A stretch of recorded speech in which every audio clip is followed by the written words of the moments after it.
Hello, I am Jennifer Igwe, and on behalf of the Newsline crew and with great pleasure, I welcome you to the first edition of the program in year 2024. Yes.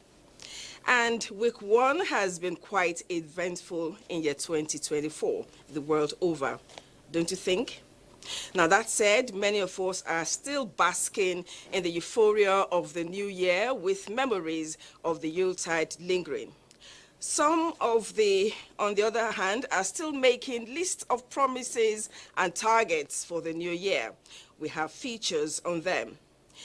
Now, you'll get to see amazing cultural events and activities that will keep you on the edge of your seat. From the Igwe Festival of Thanksgiving in Edo State to the Bade Gashua Carnival in Yobe State, rooted in rare and indigenous culture. A unique tea vendor igniting the love for tea in Maiduguri has caught our attention, and you need to find out why. Then the shocking viral video of a 54-year-old man who allegedly took a 4-year-old on a lifelong marital journey is certainly a case of the unexpected with expected reactions and consequences. We have an update and more facts on the unholy union. We have other love stories worth celebrating and unions with loads of happy forever prayers in line. Okay? Now let's set the ball rolling as we join Claire Adelabu Abdurazak in Abuja for the news segment. Claire, nice to see you on this first edition of Newsline in year 2024.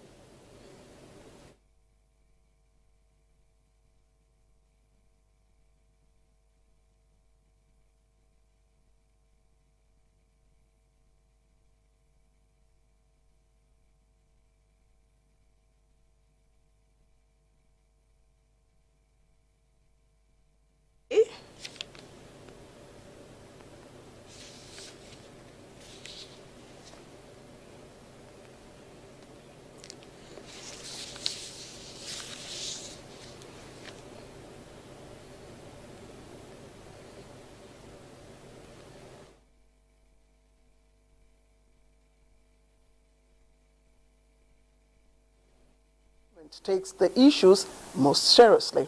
Now, the federal government, under the leadership of the President Bola Ahmed Tinubu, the minister says, is transparent and accountable to the people and committed to ensuring that public funds are allocated and utilized effectively and efficiently too to address the needs of Nigerians. The government, he says, is determined to unravel the truth as it relates to the matter, adding that appropriate action will be taken to ensure that any breaches and infractions are identified and decisively punished in line with the administration's commitment to public accountability and due process. The minister advised the public to note that against the backdrop of various unverified narratives circulating on the internet, the Ministry of Information and National Orientation is the primary source for verified information about events and actions of the federal government of Nigeria, and only accurate details will be shared with the public. The ministry, the statement says, is committed to providing timely updates to keep Nigerians informed about the process of the investigation. It urges Nigerians to exercise patience as the investigation unfolds. The government, Mohammed Idris says, is focused on ensuring a fair and unbiased process, and the findings will be communicated duly and transparently to the public.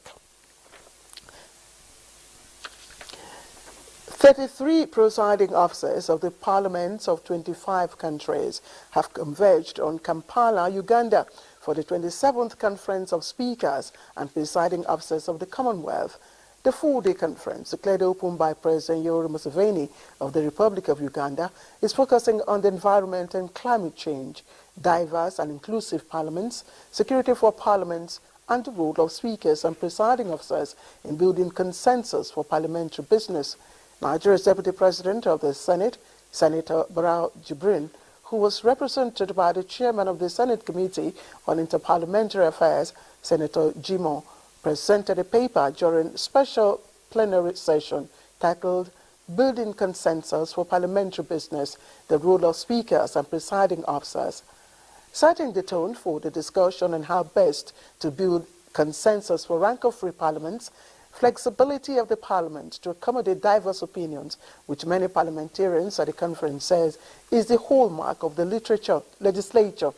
The paper advocates enhancement of social capital networking between presiding officers and other lawmakers to strengthen the parliament. Contributors from other Commonwealth countries who express opinion on the themes described the role of presiding officers as a complex tapestry woven from order, fairness, consensus, and leadership. Now, implementation of the federal government's discounted fares for travelers during the holidays has been described by passengers as a huge relief from exorbitant hike in the cost of transportation during the festive season. Now, Joel Bukwoda reports that more than 15,000 beneficiaries at the popular Jibo Park in Lagos expressed the hope that the initiative will be sustained. Park is one of the most preferred parks for long-distance travels, with buses available day and night to convey passengers to any part of the country. While day one of the discount implementation witnessed a lull, the few days thereafter witnessed unprecedented influx of passengers due to more awareness and consciousness that traveling for the festive season will be at a subsidized rate of 50%, courtesy of the federal government. The premises of the selected transport companies became the center of attraction, with many struggling to cope with the influx of passengers. A lot of them wouldn't have been traveled if not for the 50% from the government. It really encouraged them to travel. It helped many people, but they did not finish it. I thought it would continue. They stopped it. They're supposed to continue to help us. No, the thing is good, because some people, they know how plan to travel. Before, they travel with a small chicken money. Yes, I can say that the discount is very nice. To nip some of the challenges that occurred during the period of the discount, in the board, stakeholders emphasized need for better planning and a standard price for all selected companies to avert sharp practices. They should extend it to all other companies so that everybody will get this opportunity.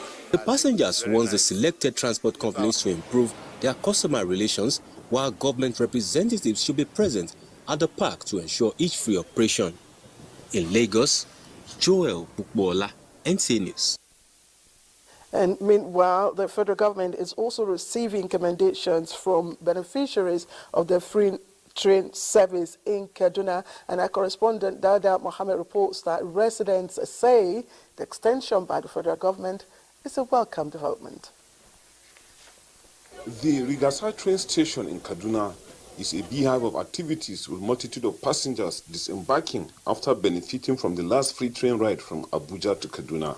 Most people are taking advantage of this golden opportunity to take the last free ride, especially students who are soon to resume to school. I've been thinking of how to raise the money to travel, only for me to hear that it has been extended. I was really happy.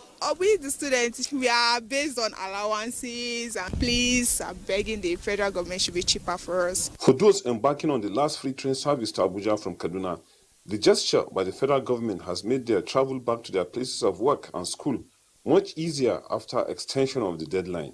We came and it's free. I'm happy. May God bless the company, the workers and everything, and Mr. President, honestly. It's a very kind gesture. I hope the government will try to always make this, this platform and this opportunity available to Nigerians.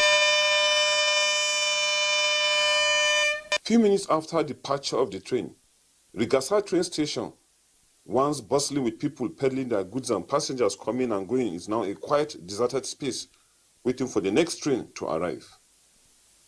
Dauda Mohammed, NTA News. And from Ibadan, Grace Anyoleke reports that commuters of all ages also benefited from the 18-day exercise. From the first-class coach to the business and economy class coaches, the free train exercise initiated by the President Bola Tinubu-led administration, the people say, is a step in the right direction as they wish for more. We are wishing for more of it and more of another thing. I would like to thank President Tinubu for providing this experience for me and my family to enjoy. With the level of success recorded on the exercise, however, suggestions for improvements on future exercise were preferred. Booking of the tickets for the free home, I think they should just use their discretion when people come on first come, first serve. As paid trips get set to resume operations, the Nigerian Railway Corporation Ibadan hopes for continued patronage. With this free ticket that happened for 18 days and has to be mainly online booking, I think with this exercise, I'm expecting to see an increase in the number of people that will embrace the platform. This train, IL04 Ibadan Lagos, makes the last free train ride this season, all thanks to the President Bola Tinubu-led government. From Ibadan, Grace Ayonleke, NTA News. All right, thank you, Grace Ayonleke, for that report. Let's turn our attention to other stories now. And operatives of the National Drug Law Enforcement Agency, NDLEA, at the Murtala Mohammed International Airport, Ikeja in Lagos, has intercepted a consignment of Colorado, a very strong strain of cannabis concealed in boxing kits imported from the United States of America. Deborah Bala-Bubu compiled operations recorded by the NDLEA since January this year. Intelligence-led operations to get the receiver arrested was consummated on Saturday, 6 January, following the successful tracking and arrest of 38-year-old Olonfumi Sahid Olakunle, who distributes the dangerous psychoactive substance to dealers across Lagos State. The consignment had arrived the country on Monday, 1st January, via Cairo on Egypt Airlines flight marked as boxing kits. Meanwhile, a 28-year-old female supplier of ammunition to bandits, Bilikisu Suleiman, came top on the list of 12 other suspects arrested by NDLEA operatives in New Year interdiction operations in Kaduna, Lagos, Niger, Kogi, Kano, Borno, and Osun states. Bilikisu was arrested on Wednesday, 3rd January, by NDLEA officers on patrol along Zaria-Kano Expressway in possession of 249 rounds of 7.62 live ammunition concealed in a black nylon bag kept in her lady's handbag. She was on her way to deliver the ammunition to an identified bandit in Kakumi Village, Katsina State, while she was nabbed, after which she was transferred to the Kaduna State Command of the Nigerian Police Force for further investigation. The military authorities at the Boni Camp cantonment in Lagos on Tuesday, 2nd January, transferred the suspect, Francis Suru, 37, and 63 jumbo bag of Ghana Loud, a strain of cannabis weighing 2,104.2 kilograms, and a truck to the Lagos State Command of the NDLEA. In the same vein, NDLEA operatives in Niger State on Thursday, 5th January, during a stop-and-search operation along Suleja-Kaduna Road, intercepted a J5 bus coming from Ondo State to Zaria, Kaduna State, with 23 bags of cannabis sativa weighing 219.5 kilograms. Two suspects, Umar Musa, 26, and Issa Churu Abubakar, were arrested in connection with the seizure, while a female drug trafficker, Queen Onyema, 27, was arrested on Saturday, 6 January, in a commercial bus en route Abuja along Okene-Lokoja Expressway with 12 compressed blocks of cannabis weighing 4.6 kilograms, 0.046 kilogram designer drugs concealed in an Indomie carton. Another suspect, Mubarak Sani, 20, was nabbed at Gadam Tamburawa area of Kano on Monday, 1st January, with 445.9 kilograms of the same psychoactive substance. In Borno, 4 suspects, Zana Alhaji Dala, 32, Musa Umar, 21, Mushi Ibrahim, 23, and Shehu Idris, 19, were arrested at Pomfomari bypass area of the state with 60 kilograms of cannabis. Also in Oshun, NDLA operatives on Monday, 1st January, intercepted a consignment of illicit drugs sent through waybill from Lagos to Oshogbo. A follow-up operation led to the arrest of Ibrahim Olawole, 43. NDLA commands across the 36 states and the FCT equally continued their war against drug abuse sensitization lectures in schools, communities, workplaces, and others. Chief Executive Officer of NDLEA, Brigadier General Mohammed Bubar Marwa, retired, commended the efforts of the operatives and charged them to continue to remain vigilant and double their efforts in the new year. And from Osun State, Governor Senator Demola Adeleke has appealed to workers to remain committed to productivity and efficiency in the new year 2024, promising to redouble efforts to take Osun to enviable heights. Adeleke made the appeal during the 2024 inter-religious prayers held at the governor's office in Oshogbo. Here is Femi Afariogun with a report. It is the beginning of another year. Workers, religious leaders, and traditional rulers are here to commit the year into God's hands. Various religious leaders led prayers for more development and progress of Osun State. Governor Ademola Adeleke said his government succeeded through God's grace in the year 2023, despite challenges. We have grand ambition to take Osun to greater heights.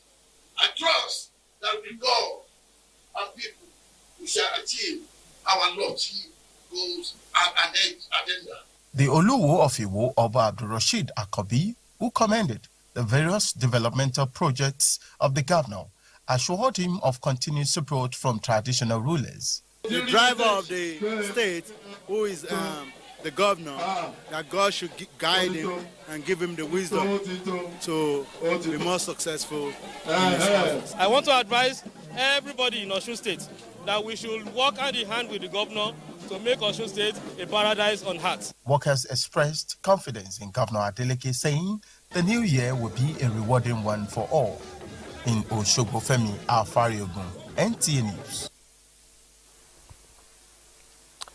And President Bola Ahmed Tinubu is celebrating with business titan Ambassador Gilbert Chagore as he marks his birthday on January the 8th. In a statement, the President appreciates Ambassador Chagore's consistency and reliability demonstrated throughout his storied career, noting his desire to see Nigeria's rise to the heights in all spheres of human endeavor. The President recalls how the Chagore family kept faith with Africa's largest economy by continually investing in various projects and philanthropic activities over the decades. Irrespective of all the socio-political challenges that characterized the road to the nation's return to civilian rule in 1999 and beyond. Similarly, President Bola Tinubu celebrates the Executive Chairman of the Federal Inland Revenue Service, FIRS, Dr. Zach Adedeji, as he marks his birthday on Monday, January 8th. The President extols the qualities of the young first-class graduate of accounting, whom he says steadily rose through the ranks in public service by dint of hard work and loyalty and competence, noting his service as the Commissioner of Finance in Oyo State at the age of 33, and now Chief Executive Officer of the nation's apex tax authority. As an innovator who consistently turns his creative ideas into change-making actions, the President is confident that he will reform Nigeria's tax and wishes him more strength and zeal in the discharge of his duties.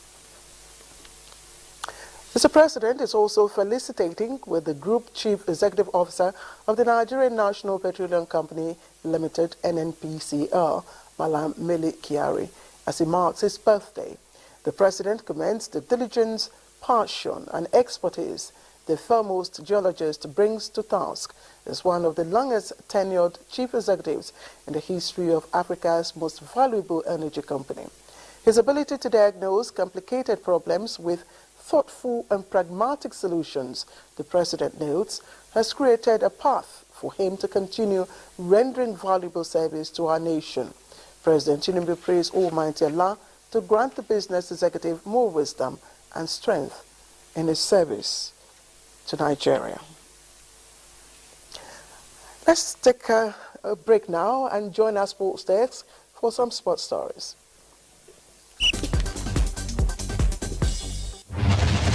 The Super Eagles of Nigeria intensified their preparations for the 2023 Africa Cup of Nations by recording an emphatic 12-0 whitewash of an Abu Dhabi-based club in a test match played Sunday.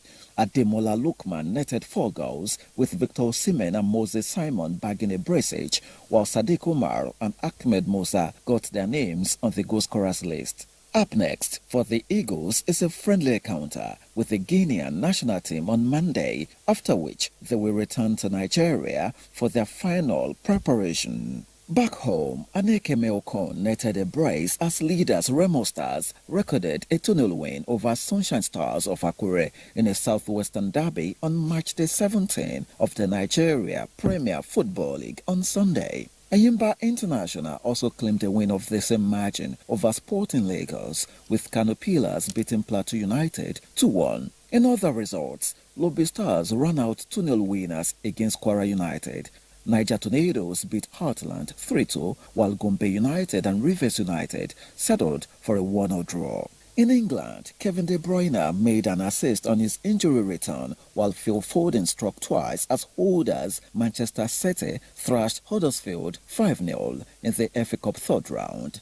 In other results, Nottingham Forest and Blackpool played 2-2. It was goalless between Luton Town and Bolton, with West Ham United and Bristol City settling for a 1-0 draw.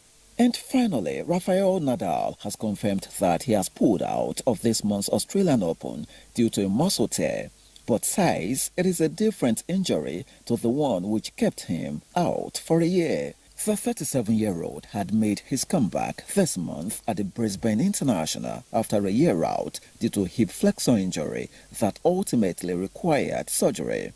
With Nadal's withdrawal, this will be the first Australian Open since 1999 without either Nadal or Roger Federer, who retired in 2022, featuring in the men's singles main draw. With sports update, Bade Adeleye, NT News. And the losing streak continues for us now. Hard luck. President Bola Tinubu says he received the news of the passing of one of Nigeria's finest football coaches, Sebastian Broderick Simaswe, with a heavy heart. Broderick Simaswe, footballer turned coach, led Nigeria's Golden Eaglets to victory at the inaugural FIFA Under-16 World Championship in China in 1985. President Tinubu celebrates the football icon, whom he says brought hope and inspired national pride by his industry, devotion and diligence on and off the pitch, describing him as a true Nigerian hero. The president sympathizes with the Maswen family, the football community, the government of Edo State, and all those who mourn the loss, while praying for the repose of the soul of the dearly departed.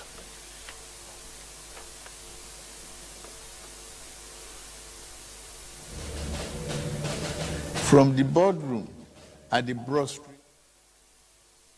Hello, and glad to have you join us on the weather forecast.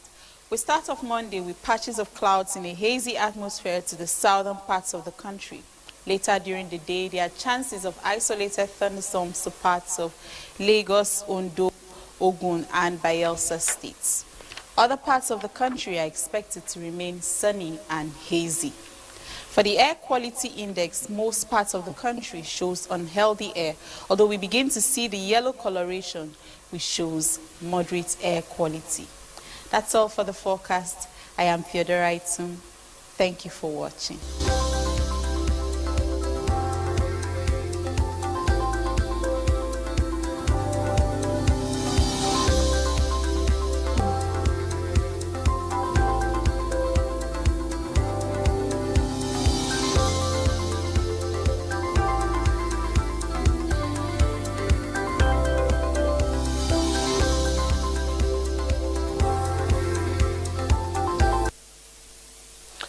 And just before we go, let's remind you again of the alleged transfer of funds to a private account. And we brought you a report that President Bola Ahmed Tinubu has directed that a thorough and comprehensive investigation be conducted to ascertain the accuracy and validity of the allegations that the Minister of Humanitarian Affairs and Poverty Alleviation directed the payment of funds into private accounts. Now, the Minister of Information and National Orientation, Mohammed Idris, in a statement to address the widespread information, acknowledges the concerns raised by the public and assures that the government takes the issues most seriously. Now, the minister says the federal government, under the leadership of President Bola Ahmed Tinubu, is transparent and accountable to the people and committed to ensuring that public funds are allocated and utilized effectively and efficiently to address the needs of Nigerians. The minister also advised the public to note that against the backdrop of various unverified narratives circulating on the internet, the Ministry of Information and National Orientation is the primary source for verified information about events and actions of the federal government of Nigeria, and only accurate details will be shared with the public. The minister also urges Nigerians to exercise patience as investigation unfolds. The government, Mohammed Idris says, is focused on ensuring a fair and unbiased process, and the findings will be communicated duly and transparently to the public. That ends the news from here in Abuja. Jennifer will be on in just a moment after the commercials. From the boardroom at the broad streets in Lagos to the main streets of Kano and name. Now, Igwe Festival of Thanksgiving, synonymous with Benin's, heralds the new year. The Igwe Festival is like no other in the Edo Kingdom. Within it are rare various festivals with their symbolic differences. Anwule Okolo in this report brings us highlights of some of the activities of this year's Igwe Festival. The Holy Arosa Cathedral is the Oba's destination after every outing to give praise to God and his ancestors. To round off a successful Igwe festival, the Omonoba Nedo Ukwapolopolo Oba Ewire II and members of his household are in church.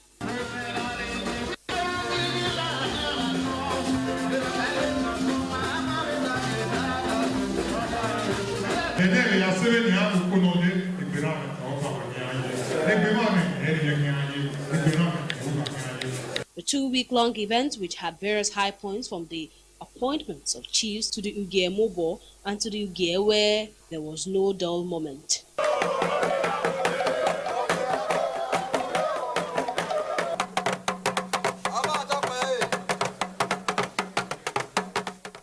This is a gathering of chiefs and their families. They are in the palace to pay homage, show solidarity and appreciation for getting installed into the Oba's cabinet of chiefs. Some of them here have been elevated to higher ranks.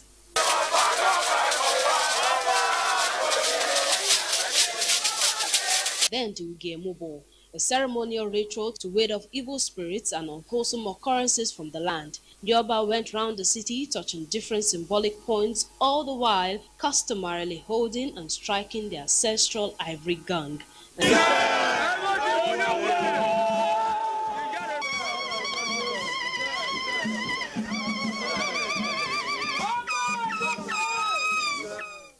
This leaf is called the Ewe leaf. It is believed to be a magical leaf with abilities to bring peace and prosperity to the Benin people. Its history dates back to Obaeware I. It was a cultural reawakening for many who had not had such an experience in a long time. It was very great. Since I've been watching it around all the ring road, it was amazing. Ugewe is equivalent to 1st January of the year. So it's the beginning of another new year. Ewele Festival connotes the three P's: peace, prosperity, and progress. We are all happy. It was really wonderful. All to the glory of God. The particular part of Igwe I love very well is the Ugiawewe, which is a symbol of joy, the symbol of love, the symbol of blessings, and the symbol of prayer. Well, it went so well. It was so nice. We are happy with the celebration. Once you are an Edo man, follow the culture. When you follow the culture, there will be improvement, there will be development.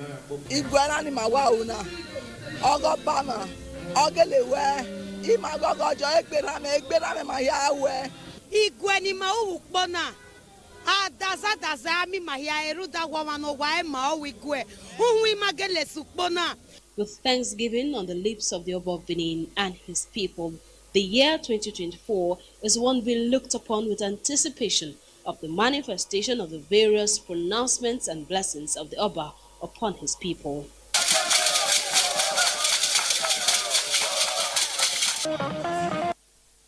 Now, such cultural events show that even our forefathers understood the importance of Thanksgiving. Now, it was a celebration rare and beautiful in Gashua Bade Emirate in Yobe State, as members of the community adorned in carnival costumes came out en masse to celebrate their own.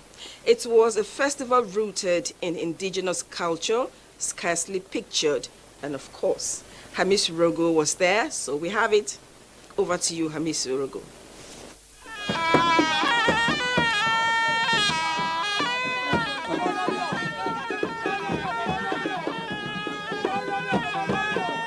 The Palace of Bade in Geshua has tuned in the celebration mode, and believe me, they know how to celebrate. It has been an elaborate and relentless celebration that include dances, songs, and in fact, daba. But then, these events are a precursor to a grander event that is supposed to come in the next 3 to 4 days. It is not a celebration ambiguous. It is one that has bearing with the heritage of the people and has meaning in history. Of peculiar interest to me is this elders' dance. They call it Rawat Danaba Dugum.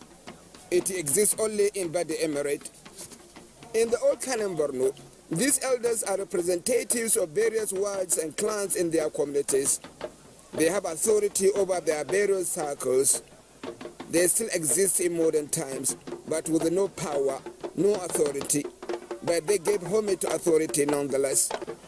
They constitute a unique entertainment group that stand out because of their difference.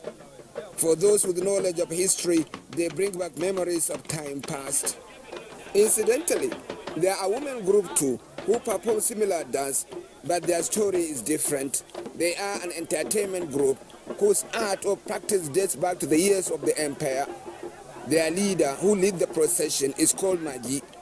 They have value in culture, entertainment, and history of Bade Emirate. For the people who trace their heritage to ancient Kanem Borno, nothing hypnotized like the sound of Ganga Kura, the big drum. It is the official palace music that is significant for Daba routine, for homage, and for horsemanship. Communities in the circle of Kanem Borno are as horsemen, and no celebration is complete there without a Daba. Ultimately, the celebration is to usher a massive empowerment program to the people of Bade Emirate and Yobenos generally. Indeed, we have diverse cultural celebrations. Now we go to a different part of the country.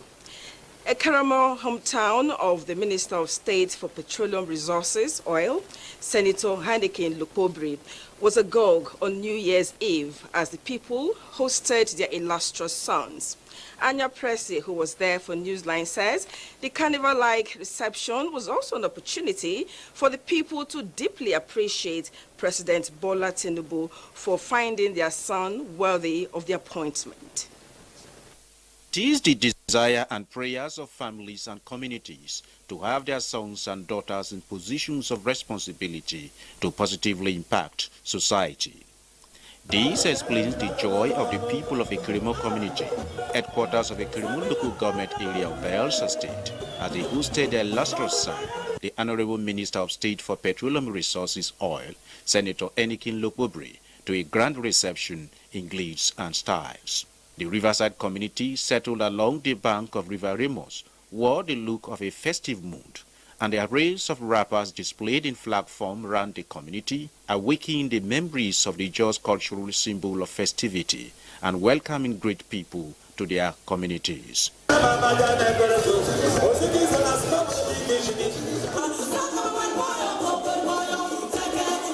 Chairman of the occasion and former acting Director General of the DSS, Mr. Matthew Seyefa, who is also a son of the soil, and others in their remarks, including former Governor-elect of Bayelsa State, Chief David Lyon, deeply appreciated President Bola Ahmed Tinubu for appointing their son, whom they describe as someone prepared for the assignment. We are grateful to Mr. President for not only giving us a minister, but giving us a minister in a strategic ministry. He has been prepared for leadership.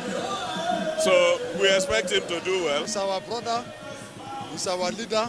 We will continue to support him to succeed. The Kerema community and the entire Kerema local government and the entire Bayelsa is solemnly behind him. I do believe that with the support that stakeholders have given to him and all that, they will have no choice but to succeed. We are very grateful to President Tinubu. The Minister of State for Petroleum Resources, Oil, Senator Lokbobri, who was literally overwhelmed by his people's show of love, goodwill, and loyalty, promised to make them proud by giving his level best to deliver the mandate of his office, which is critical to the success of the renewed Uber agenda of President Tinubu's administration. I didn't know that they were going to be doing something like this. If I had known, I would have invited my colleagues and friends, but I didn't. I only came home to spend the new year with them, only to be received in this manner.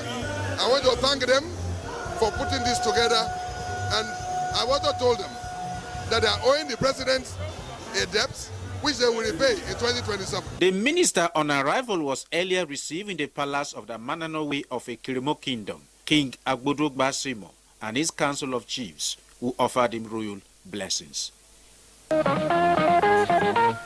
Cultural diversity and different ways we celebrate. Now, talking about celebrations and making plans and targets on how to achieve certain goals after all the celebrations. Now, every year, many people make resolutions at the start of the year to set and attain goals based on personal convictions. Many times, these resolutions can be tempting and hard to keep. And for some people, it's just one of those annual rituals religiously indulged. Correspondent Etienne Ibanga is set to tell us how people in Uyo make resolutions for the new year and how these resolutions can be kept. The anticipated year 2024 is here, and as it gradually unfolds, it is expected to birth many dreams in all spheres of life. At the start of the year, Nigerians from all walks of life join millions around the world to usher in the year with high expectations to better their lots with the age-long tradition of New Year resolutions that are supposed to define the year and achieve aspirations. For a cross-section of people in Uyo, they are optimistic of a better year. One of my New Year resolutions is for me to try to do some saving to enable me meet up with high cost of living. First of all, I'm finishing school this year, so that's one of the major things for me. And then secondly, I'll be starting my business this year by God's grace. Many people make groups or individual resolutions aim at meeting various targets. However, New Year resolutions have different meanings to different people. A New Year resolution is what you, within you, think you can achieve in a new year when you leave the past year into the new year. The stock taking of your past and what you need to change over what you've been doing. To others, making yearly resolutions without fulfilling them is meaningless. Having been setting this rule over the years, I have not been able, I have not had the will to implement these rules. So I do not see any wisdom continuing to do what I have, not been keeping. Why do some people make New Year resolutions but end up not meeting the set goals? Well, for you to keep to your resolution, you need to plan and follow your plans accordingly, and also pray that God should be on your side as you make that resolution. Because as humans, you can make the resolution, but you won't be able to keep to it. Whatever resolution you made, depend on God, depend on His word. The word of God is very powerful. And then you pray. Because sometimes people make resolution without prayers. As the year 2024 unfolds, there are hopes that the resolutions made will uplift the individuals, Nigerians, and the country. In Uyo, Etienne Ibanga, NTN News. Still on resolutions, beyond individuals deciding to note down new aspirations and working towards them, institutions, organizations, and corporate bodies also make resolutions intended to serve as guiding principles for actualizing targets for the new year. The crucial question, which we always ask, is how feasible are these resolutions? Amakowo brings divergent views from respondents on the subject matter. Year 2023 is now counted in the past, with the new year counting as the days go by. For many, it is considered a time for new beginnings and life-changing decisions, including the motivation to leave behind bad habits. Happy New Year! As this relates to New Year resolutions, I sought the views of some respondents to know if they truly understand what is involved in the common practice of making New Year resolutions. New Year resolution to me is thinking about me having a good living of life, doing a better thing for myself, let my life be comfortable. If there's any resolution I have, is to jackpot. But I just want to wake up every day, get better at what I do, and either improve on everything, on my qualities. New Year resolution is you deciding of what you want in the year 2024. For some others who failed to live up to resolutions they made in the previous year, they are not keen on making any in year 2024. If you get money, if you don't get money, what is resolution? That word, I don't know, it's forgotten. These respondents give reasons for some of the New Year resolutions they have made to guide them through the year. Let me be able to start something doing for myself, stop working for somebody, so that at least I will have time for my family, have time for myself. I want to live a gentle life, like I'm that kind of Razi girl. So I plan on being on my own, being my own boss, my own CEO, not working for anyone, no stress. I will improve on my marketing and other strategies I've written down. Listen to this mental health expert as she provides psychological insights into the essence of making New Year resolutions. So now, while making resolutions for the new year, remember that your beliefs inspire your actions that affect your habits and build your identity. So those habits that you're trying to resolve, or that's to change or to form, they didn't happen overnight, and it doesn't happen overnight. It takes time and consistency. I encourage you to get accountable and don't depend on the motivation of the new year alone, but a system of discipline for consistent daily action. Others believe regular self-evaluation is necessary if we must keep promises we have made to ourselves. And in line with the New Year resolution, the No Gree Anybody slogan is trending among netizens. Newsline hopes to bring an update on it subsequently.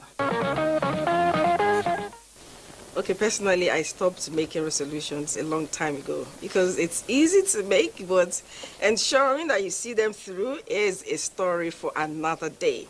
We'll take some messages. Newsline will continue. Welcome back. Now time for tea.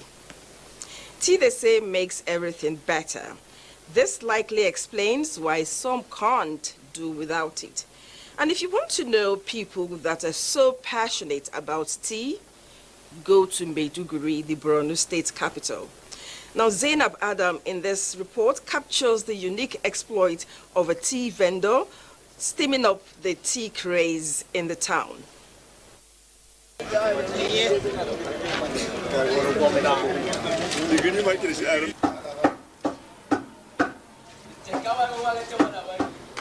Where there is tea, there is hope. This perhaps is the hidden wisdom behind the ever-presence of these tea flags and cups in almost every gathering or joint around Maiduguri metropolis. Inside these flags is black and green tea made from rich spices such as ginger, cinnamon, cloves, cardamom, star anise, and coffee, among others. The tea varieties, which are in different flavors, are mostly consumed by different age groups to keep them warm and refreshed.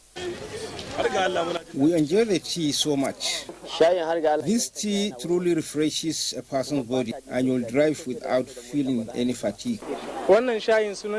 This tea is called ginger tea and it cures cold and catarrh. To tea sellers, the business is a booming one in all season. We use different spices that are beneficial to the human body in making our tea. Tea business helps us to sustain our lives. And Adamu Ajigaro, a Fulani tea vendor from Yobe State, has scaled up the tea selling business with a tilt of passion and ingenuity. He invented a bicycle, which he uses to sell his spicy tea for the past 4 years. He had used his bicycle to tour the northeast Nigeria, selling tea, which catches the attention of many tea consumers in a unique way.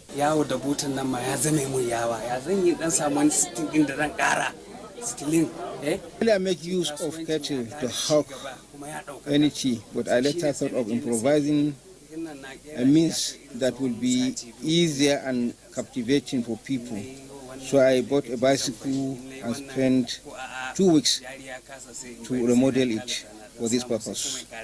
Newsline gathered that Adamu Ajigaro has earlier invented a mini helicopter, which he used to sell the tea in Numan, Adamawa State, and wished to do more if given financial and technical support. An expert comments on the health benefit of taking the spice tea. Spicy tea is very, very helpful, and it's encouraged that people should drink spicy tea, especially when going to bed, because some of these spices like ginger, cinnamon, turmeric, and they can help regulate sleep. They can, if you are sleepless, if you have insomnia, you can drink this spicy tea and you can have a very peaceful sleep. Beyond the nutritional value of taking this spice tea, its moderate consumption keeps the consumer warm in this cold season. And for the tea seller, it's both a matter of business and passion as well. Thank you, Zainab. Now, tea is certainly a part of the culture of the people of Maiduguri. Now, still on culture, we take a showcase to Ebonyi State. Now, culture is a way of life and one of the greatest factors in creating identity, and it's often expressed through language, clothing, food, and various events. The uniqueness of some cultural activities in Ebonyi State is currently being harnessed as a tool for peace and unity. Caleb Ogbonna has the sights and sounds of one of such cultural displays in Ebonyi State. One of the 6 federal constituencies of Ebonyi State is part of the southern part of the state, carved out of the old Imo and Abia states. People with similar historical lineage and culture little wonder the commemoration of the annual Ohanivo Cultural Day.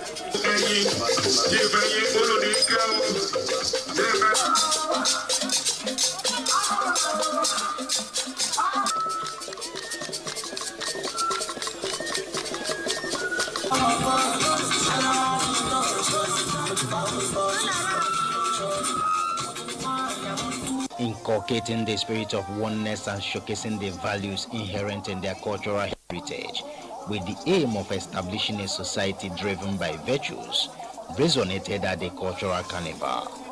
It's uniting us together, for we to come together to know our culture, and with this, it gives us unity. And when you give unity, there is peace.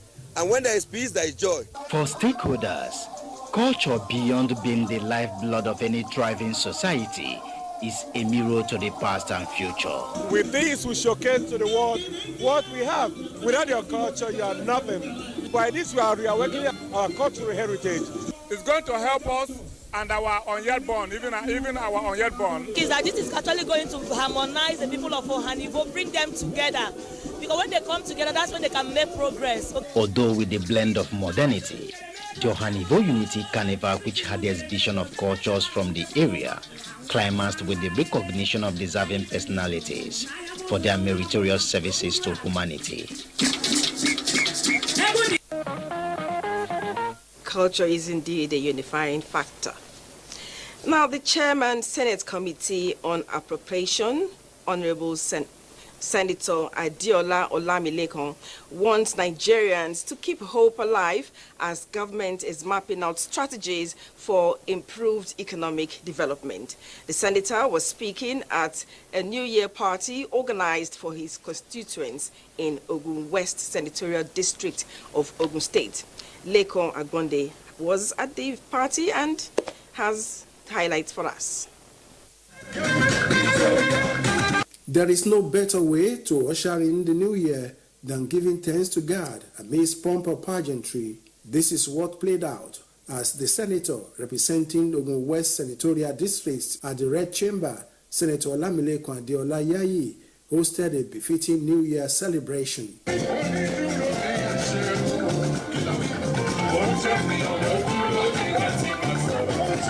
The roll call of dignitaries includes the Minister of State for Environment, Dr. Ishaq Salako, the wife of the Ogun State Governor, Mrs. Bamidele Abiodun, federal and state lawmakers from Ogun State, past and serving political appointees, APC bigwigs, traditional rulers, local government chairmen, captains of industries, among others. The New Year reception party was held at the country home of the Chairman Senate Committee on Appropriation, Senator Yayi. While appreciating members of his constituency for believing in him, Senator Yayi assured them of unprecedented representation as he has kicked the ball rolling with series of projects in Ogun West. What a way to start a year. Thanking God, appreciating your people who have stood solidly behind you. He also affirmed the commitment of President Bola Tinubu to an improved economy in Nigeria with the signing into law of the 2024 appropriation bill of 28.7 trillion naira by the president. We now have a 28.7 trillion naira appropriation bill, and out of which agricultural alone is taking over 300 billion naira. And what that simply means is that the government of the day is determined to end hunger in the country. On his part, the Minister of State for Environment, Dr. Ishaq Salako, who is also from Ogun West, noted that Nigerians should be hopeful for an improved standard of living in the new year. In Nigeria, where people are more comfortable than we are currently, in Nigeria, where the standard of living of Nigerians is improved, where there's better healthcare services, where the environmental sector is topmost in the agenda. The New Year get-together, organized by Senator Olamilekan Yayi, is a force to be hosted by him as a senator representing Ogun West Senatorial District.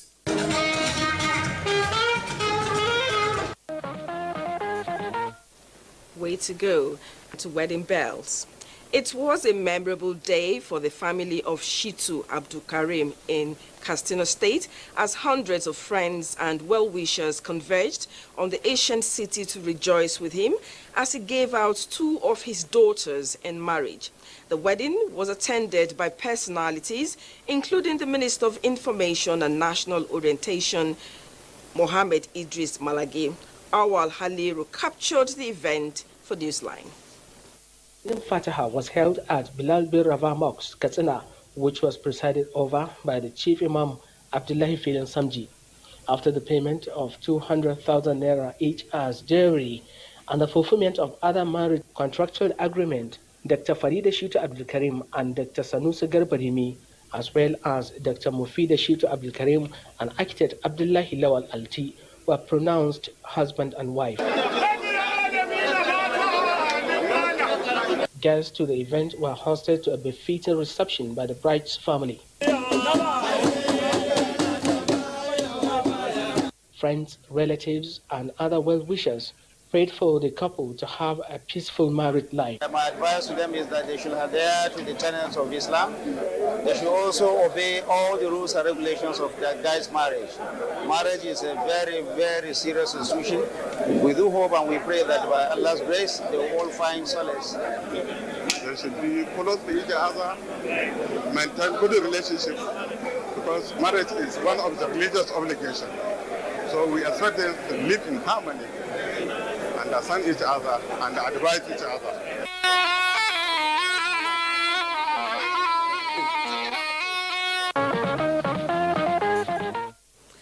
Now, next is the wedding fatia of the governorship candidate of PDP in the 2023 general elections in Kaduna State, Isa Ashiru Kudan, and her groom, Shehu Abubakar Bello.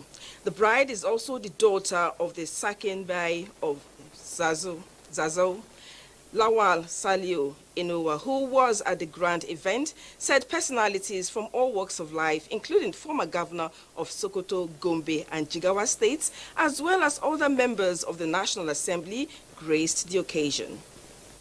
The first impression of a stranger with the crowd is political gathering that combats on the palace of Kudan district hate. But with the glass of traditional tattoo holders and business community, the first impression will be shattered. The reason for the gathering of these personalities and creme de la creme was in honor of the invitation of the second Bai of Zazzau Isa Ashiru Kudan, who gave out his daughter Saadatu in marriage to her groom Shehu. The wedding fatia was conducted after the payment of 200,000 naira story to the representative of the bride, the former governor of Jigawa State, Sula Lamido.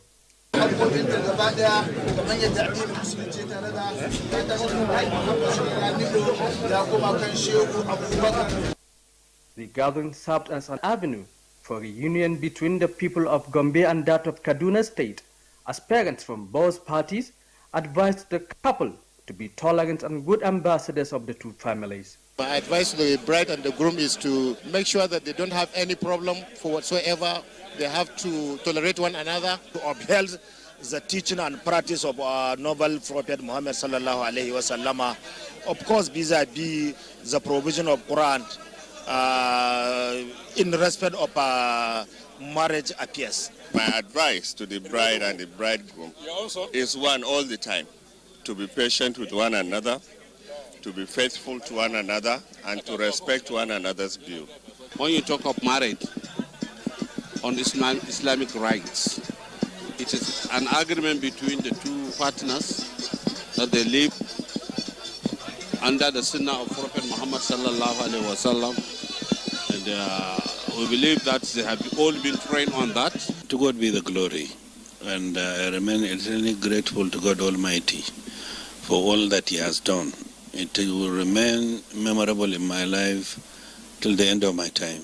And I want to appreciate all those that have created time to attend this memorable occasion. And even those that were not here, I'm sure the prayers they have offered, I have seen it today. Colorful reception was organized by the father of the bride, second Bai of Zazzau Isa Ashiru Kudan, to honor friends and well-wishers. Wish them bliss forever. Now to take our last round of commercials, Newsline will be right. Contrary, it raises concerns. The shocking video of a 4-year-old child in Bayelsa State who was allegedly given out in marriage to a 54-year-old man has raised concerns and sparked public outrage. And Newsline can't let a story like that slide. So our correspondent, Ebinimi Zitimiliola, who is on the case, has an update including the story behind the story. A video went viral across the internet of a 4-year-old minor who reportedly married a 54-year-old man in Akede community in Sagbama local government area of Bayelsa State. The conduct was widely condemned for being repugnant, offensive to public morals, and therefore should not have a place in civilized society. When Newsline crew began to investigate the veracity of the story, the findings were shocking and revealing at the same time.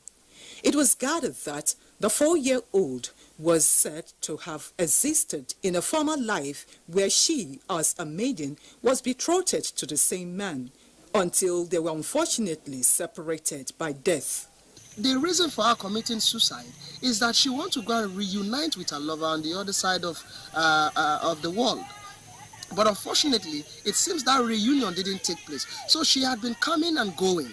You remember the poem of J.P. Clark, Abiku, coming and going this several seasons. It was in this circumstance that findings came to the fore that to save a life, it is a compelling necessity that a symbolic marriage ceremony called Korpamo is performed and a token is presented to redeem her.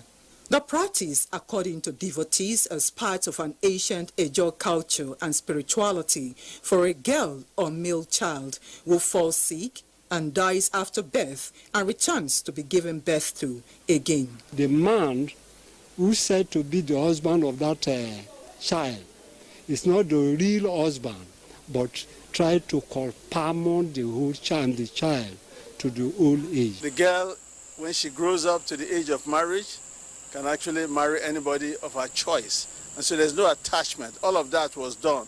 We only talk about the level of celebration that accompanied it. My daughter told me that for her to stay alive, we have to perform a symbolic marriage. If I not do this thing before this girl dies, it's for my head.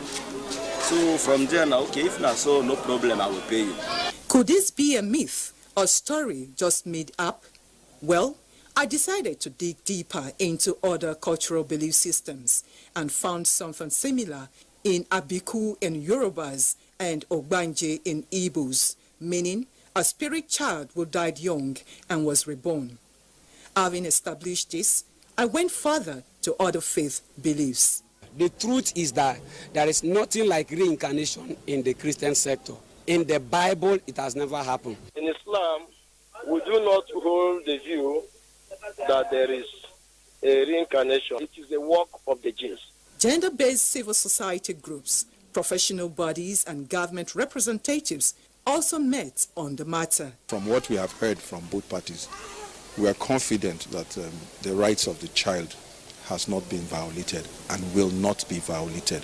Our eyes open to ensure that these issues do not translate into, something criminal aside the cultural practices that they have spoken about. The Bayelsa State government has promised to be thorough in its findings as the public awaits a formal report. I'm lost for words, okay? I don't even know what to say. But we're following the case and we'll keep you posted. Now, what do you do with your waste polythene bags? Do you know if there are other uses for it? What of your banana trunks? Well, after watching this story, I hope you'll have a rethink and begin to recycle these wastes available on almost all the nooks and crannies of Nigeria to create wealth for yourself. Momso Damian Dati is a guide. It was the Global Day of the Child, and I followed the Minister of Women Affairs to Technical College Girl Q3 to commemorate today. While surveying the environment, my attention was drawn to a young student who was carrying a bag full of used polythene bags. I expected him to trash or set them on fire, but he rather did something different. I watched him head to a special room to drop them with utmost care. My inquisitive mind wouldn't let me keep mute, so I asked why. Female students think that they cannot be engineers. They're only going for the little courses, like courses that they feel like are easier. But being an engineer is very fun actually, because of you challenge yourself, you take to the task. For example, in refrigerator air conditioning now, if I see at home that my refrigerator is suddenly not working, now I'm taking to the task of finding out what the problem is. Those used polythene bags you and I throw away are what these youngsters have converted to these beautiful and useful products. Composite floor and water is made from plastic waste. As we know, waste plastic is one of the most common wastes in our environment. And when these wastes are being kept and they are being burnt openly, they causes global warming, resulting to climate change. These low carbon pavement blocks have so many benefits. It does not absorb water because plastic, as we know, does not absorb water. After putting the waste plastic into reactor and it's being mounted on the heat source, then the plastic starts breaking into monomers, whereby the lighter vapor condenses here as the liquid form, while the lighter vapor is being trapped into a cycle tube and is being used as our combustible cooking gas. While trying to assimilate the benefits of this discovery, my attention was yet again caught by another jaw-dropping display. Production of this laminated sheet and this brick, we made use of waste banana trunk, we made use of shredded rags, low-dense polyethylene bags, kaolin, and organic resin, especially from baobab tree. Once we convert this waste banana trunk into banana fibers, we soak them and boil them. Once we get them, we mix thoroughly to form a smooth composite. A banana trunk? This is amazing. My project is on converting waste banana chunks into reusable sanitary pads, which are very affordable and cheap to produce. Harvesting of the banana chunks, then we extract the water contents. After extracting, we then shred them. After shredding, we treat them with our treating agent, which is palm bunch ash solution, and then we boil them to remove gums and lecithins in the fiber. And when they are dried, we cut them into specifications for both heavy and light flow. Converting plastic bottles into beautiful jewelries. Plastic bottle is one of the major pollutants in Nigeria, and we can do some different things to reduce it in our environment by converting it into beautiful jewelries. From one stand to another, with the students eloquently speaking on how the innovations came about. Another one that intrigued me again was the conversion of these empty plastic bottles to a chair. Yours sincerely couldn't help but try sitting on it to be sure it's real. Now, there's a saying that waste is not waste until you waste it. So don't think of wasting. There are other uses that can fetch you money. Now to style. The human head is home to all the body's major sensory organs. The hair is said to protect the scalp and regulate body heat. Now, taking a look at men and haircuts, what significance do they attach to their look? Well, Abdullahi Ajia in this report tells us something about haircuts and their connotations. Good looks on an individual, no doubt, gives an aura of confidence, especially when stepping out or in a public gathering. Haircuts and different styles have existed from time immemorial, from generation to generation, that men carry. Although not too many people pay attention to the meaning and reasons for carrying a particular haircut or style, some are, however, conscious of their haircuts. It all depends on your hairstyle and the shape of your head. Like my own now, I can't carry an afro because of the shape of my head. So I think different hairstyle goes for different kinds of hairline. The way those boys do their own, I don't do my own like that. Just create everything, as an intelligent, so that I will look neat. Our parents, they feel if we keep hair like this, it's not decent. And then when it's low cut, they feel you look neat and decent. But honestly, we teenagers that make this kind of hairstyle, we don't have any reasons. Observatory research shows that age and time are determining factors that influence the choice of a particular haircut that people carry. For instance, the old school or older generation may go with the low cuts. The younger generation, in their youthful exuberance, may go with the dread, punk, afro, among others. I was born with it at the time I cut it off. So every time I try to sleep, or when you sleep in the night, I wake up and see that the whole thing is locked back. I'm carrying side fade now. Before I'm carrying round cut, like side fade, like only here. This is what we call side fade. Apart from age and season that usually informs the choice of style individuals carry, certain vocations or professions are also identified with certain haircuts, such as sports and music, and sometimes religious or cultural settings, even celebrities. I keep the hair because there are some times when I run with the ball, I like the way the hair flip, like up and down. This slide cut. I have a mentor in football, it's Arturo Vidal, and the other person is Balotelli. And again, this is my identity. For whatever reason you choose your hairstyle today, remember that people and society have their judgment and perception of it. Your hairstyle, to some extent, it portrays the kind of person you are, and then it portrays how people are going to take you. Well, different strokes for different folks, you would say. But at the end of the day, I've learned about the different hairstyles, the afro, the punk, the low-cut, the three-steps. Yours sincerely decided to go with a three-step to see how it looks. So, a clean, simple and neat cut will suffice to leave a positive impression. Well, in choosing a hairstyle, just be careful not to wear one that will make you look scary, particularly if you're going for a job interview. Very important. Now, from hairstyles to names. Names are usually given to an individual at birth for easy identification. But besides being a means of identification, what is there to a name? This is one question Anya Prezi takes to the street, and he tried to get answers. The name my parents called me is Oyinimebi. That is the benefit of knowing God. What is in a name? That which is called a rose by any other name will smell as sweet. This classical quote from Romeo and Juliet, a tragic comedy by a 17th century literary giant, William Shakespeare, sees nothing so significant about name beyond a conventional means of identifying one person or thing from another. However, there are a good number of people that are not on the same page with Shakespeare's position of name and its significance. Many believe that a name is not just a conventional means of identification, but an echo of the bearer's character or personality. Thus, a negative name, according to their belief, generates vibes that have adverse effects on the bearer. Identity, I mean, if you are going on a road and somebody call your name, you must turn. Is it not true? Yes, so as spiritually, if your name is evil, there's evil spirit that follow that name. That to personally change the names of some persons. For example, Abraham was Abram, and God changed him to Abraham. Names are the way of affecting an individual, either positively or negatively. Your name goes a long way to tell people who you truly are. Like Jacob. Jacob was called, the meaning of his name is subtleness.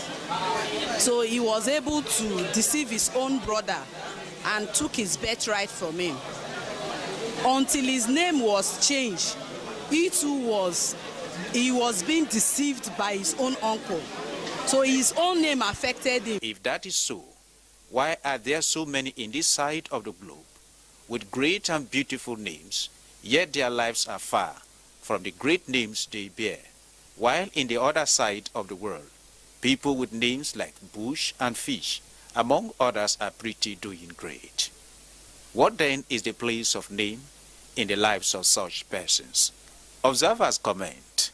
One thing is to walk towards the good name. So you might bear a good name, and if you live a bad life, it will rather affect you. So it is one thing to bear a good name, then walk towards it. The individual too has a role to play. There are other factors that contribute to the outcome of an individual's character. So if that person does not put all those things in place, the person might answer a very good name and still end up very bad. Just that because you are blessing, just sit down and blessing. No, you have to work your salvation, out. While the propriety of bearing great and decent names cannot be questioned, and it is also uninspiring to bear names like Jezebel and Demon, among others, observers say it is possible for someone to be called Angel or Abraham and still not exhibit those qualities if they are not disciplined, focused, and dedicated. In Nigeria and even in Africa, I think we're very intentional with names. Okay, so people don't just give names. Imagine if your parents, for instance, give you a name like Mugbomoya in Yoruba, which means gate crasher. Imagine how people look at you when they see you. So we're very intentional with names. Now, on that note, we end Newsline for this Sunday. Thank you for being a part of it. Join us again Sunday next week for another edition. Good night and God bless Nigeria.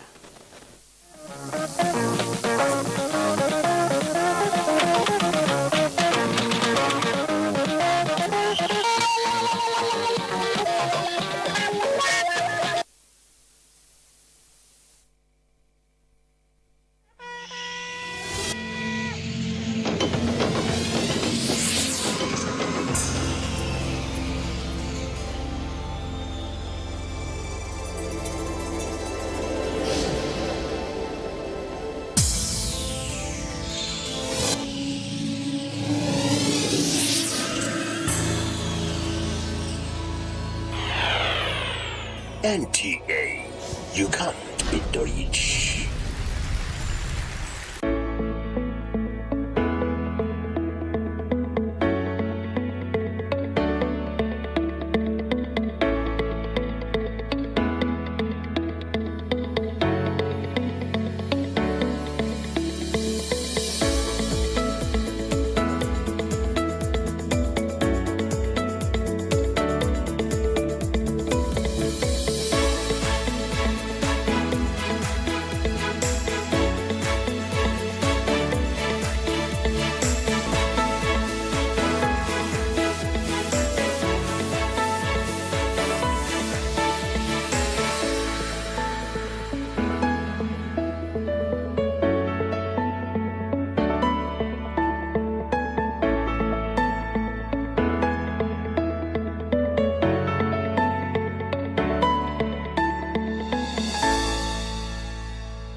population of Abuja is so much that I believe that in the next 20 years, there will be population explosion.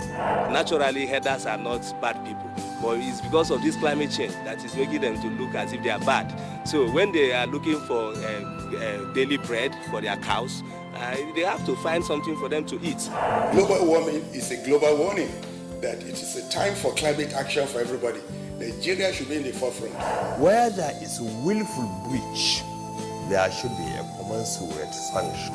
Let's get our mindsets right. Once your mindset is right, you will know what's important and what's not important.